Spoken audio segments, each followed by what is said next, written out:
Good morning, class. Our topic for this video presentation is amniotic fluid, and I divide this video presentation into three different parts: Part 1A, Part 1B, and Part 2. For our learning outcomes, at the end of the video presentation, the student should be able to, number one, explain properly the functions of amniotic fluid, including its composition and formation. Number two, describe comprehensively the proper specimen handling, labeling, processing, and procedures for testing amniotic fluid for laboratory testing. Number three, discuss properly the importance of amniotic fluid analysis and its clinical significance. And number four, interpret correctly a Lilly graph or Liley graph. Within the amnion is a fluid called amniotic fluid. Amnion is a membranous sac that surrounds the fetus. It is active metabolically and is involved in the exchanges of water and chemicals between the fluid, the fetus, and the mother and the maternal circulation, and produces peptides, growth factors, and cytokines. Amniotic fluids' primary functions are to provide a protective cushion for the fetus, allow fetal movement, stabilize the temperature to protect the fetus from extreme temperature changes, and permit proper lung development.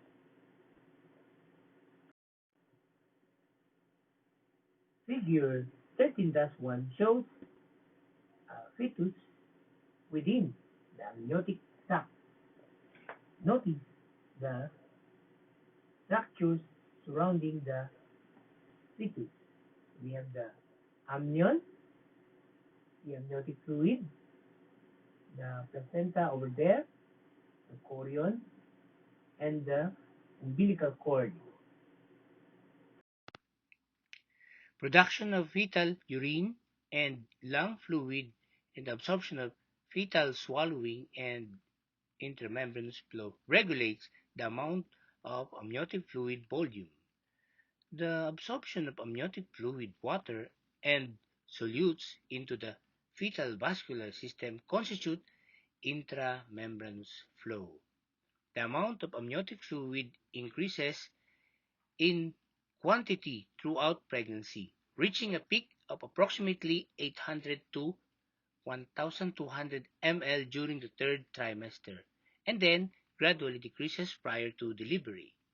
Polyhydramnios is a condition wherein amniotic fluid volume reaches more than 1,200 ml, whereas amniotic fluid volume less than 800 ml is termed oligohydramnios. Analytes will be porosely low or porosely high in either case. During the first trimester, approximately 35 ml of amniotic fluid is delivered primarily from the maternal circulation. During the later third to half of the pregnancy, the fetus secretes a volume of lung liquid necessary to expand the lungs with growth. During each episode of fetal respiratory movement, secreted lung liquid enters the amniotic fluid, bathing the lungs and washing pulmonary and alveolar contents such as lecithin, sphingomyelin, and phosphatidylglycerol into the amniotic fluid surrounding the fetus. Failure of the fetus to begin swallowing results in excessive accumulation of amniotic fluid, that is polyhydramnios, and and is an indication of fetal distress, often associated with neural tube disorders. Polyhydramnios may be secondarily associated with fetal structural anomalies, cardiac arrhythmias, congenital infections, or chromosomal abnormalities. Increased fetal swallowing, urinary tract deformities, and membrane leakage are possible causes of decreased amniotic fluid, oligohydramnios. Oligohydramnios may be associated with congenital malformations, premature rupture of the amniotic membrane, and umbilical cord compression resulting in decelerated heart rate and fetal death. The placenta is the ultimate source of amniotic fluid, water, and solutes. Amniotic fluid has a composition similar to that of maternal plasma and contains a small amount of slough, fetal cells from the skin, digestive system, and urinary tract. These cells provide the basis for cytogenetic analysis. Bilirubin, lipids, enzymes, electrolytes, urea, creatinine, uric acid, proteins, and hormones are the biochemical substances that may be present in the fluid that are produced by the fetus that can be tested to determine the health or maturity of the fetus. Alpha-fetoprotein and acetylcholinesterase are two biochemical markers tested for these defects. Measurement of amniotic fluid creatinine has been used to determine fetal age. Prior to 36 weeks gestation, the amniotic fluid creatinine level ranges between 1.5 and 2.0 milligrams per dl. It then rises above 2 milligrams per dl, thereby providing a means of determining fetal age greater than 36 weeks. Amniotic fluid and the maternal urine should be differentiated in certain conditions, which may be necessary to determine possible premature membrane rupture or accidental puncture of the maternal bladder during specimen collection or amniocentesis. The differentiation between maternal urine and amniotic fluid may be aided by analysis of creatinine, urea, glucose, and protein. The differentiation between maternal urine and amniotic fluid may be aided by analysis of creatinine, urea, glucose, and protein. Levels of creatinine and urea are much lower in amniotic fluid than in urine.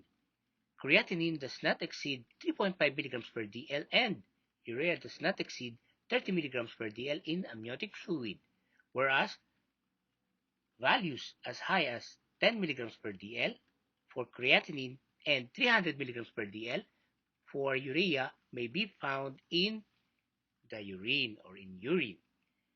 The Fern test is done if there is a need to differentiate amniotic fluid from urine and other body fluids. It is a test used to evaluate premature rupture of membranes. In Fern test, the vaginal fluid specimen is spread on a glass slide and allowed to completely air dry at room temperature. Then, it is observed microscopically.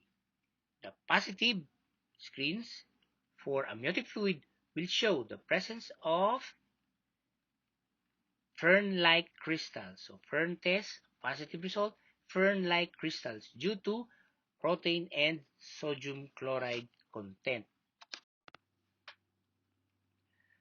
Amniocentesis is recommended for neural tube defects when screening blood tests such as maternal serum alpha-fetoprotein tests are abnormal, or to detect genetic disorders or to evaluate the health of the fetus.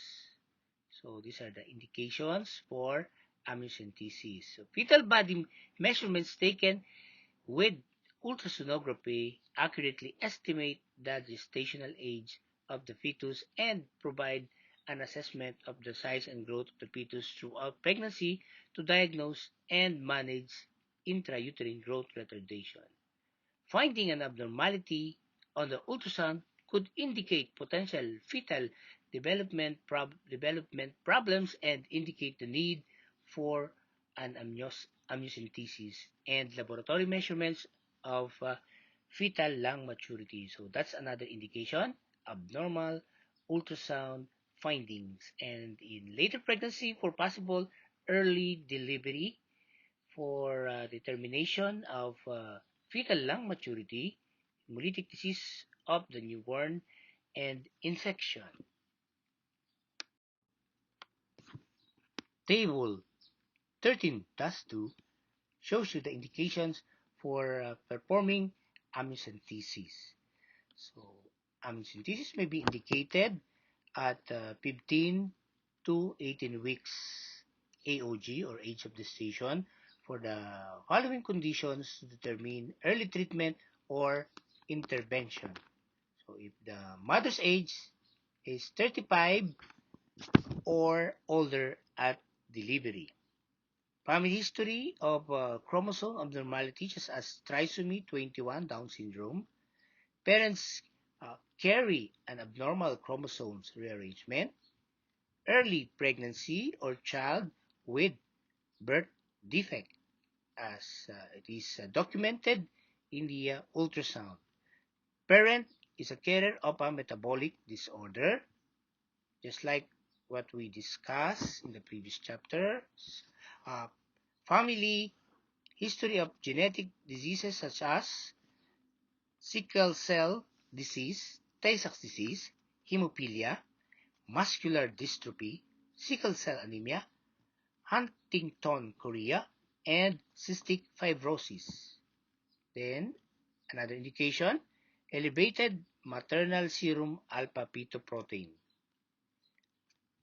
Next, abnormal triple marker screening test. Then, previous child with neural tube disorder such as spina bifida or ventral wall defects, that is gastroschisis. And then, three or more miscarriages or abortions. Then amniocentesis is indicated later in pregnancy. Later, that means 20 to 42 weeks to evaluate fetal lung maturity, fetal distress, hemolytic disease of the newborn caused by Rh type incompatibility, and lastly, infection. This is the end of Part 1A. Our reference for this video presentation is Urinalysis and Body Fluid 6th edition by Strashinger. Thank you very much for your kind attention.